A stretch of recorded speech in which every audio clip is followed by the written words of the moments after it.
সাতজন বীরশ্রেষ্ঠের মধ্যে একজনও হুজুর নাই। ৬৮ জন বীর উত্তমের মধ্যে একজন মাওলানা নাই। ১৭৫ জন বীর বিক্রমের মধ্যে একজন মুফতি নাই। ৪২৬ জন বীর প্রতীকের মধ্যে একজন আন্তর্জাতিক খ্যাতিসম্পন্ন মুফাসসিরে কোরআন নাই। তবে হ্যাঁ, ২ জন মহিলা আছেন।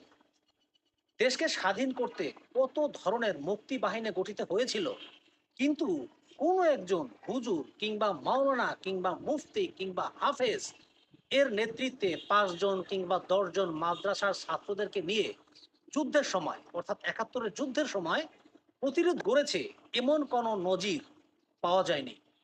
বরং নজির পাওয়া গেছে পাকিস্তান কর্তৃক বাংলার মা বোনদের ধর্ষণের সহযোগিতা করার।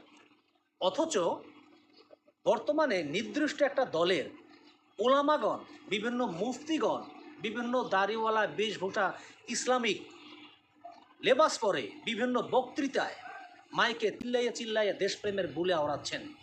এগুলো হচ্ছে সব ধান্দাবাজ।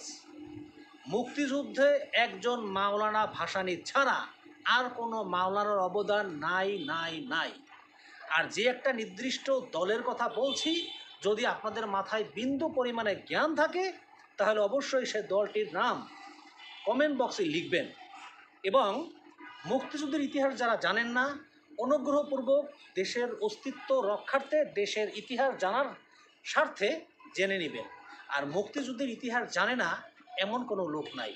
মুক্তিযুদ্ধ হচ্ছে আমাদের অস্তিত্ব, আমাদের বীরত্বের প্রতীক, আমাদের গৌরব। এটা কোনো দলের না ভাই। আপনারা বারবার নির্দিষ্ট একটা দলের দিকে এটাকে ধাবিত করেন।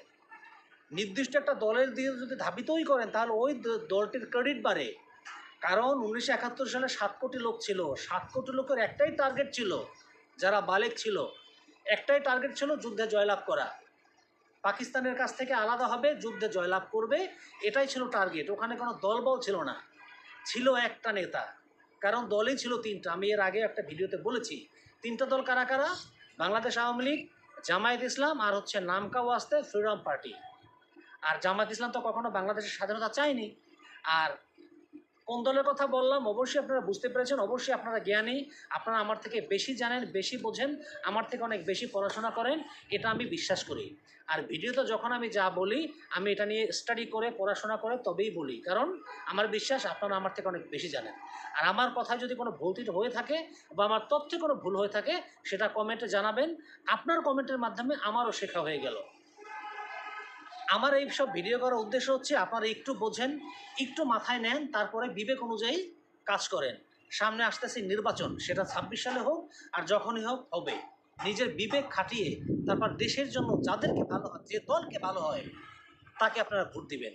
কোনো আলেমের কথায়, কোনো মানুষের মুখরোচক গল্পে আপনারা ভোট দিবেন না। নিজের বিবেক খাটিয়ে, জ্ঞান খাটিয়ে, পড়াশোনা করে বাংলাদেশের ইতিহাস, অতীত, বর্তমান, ভবিষ্যৎ ভেবে ভোট দিবেন। Thank you.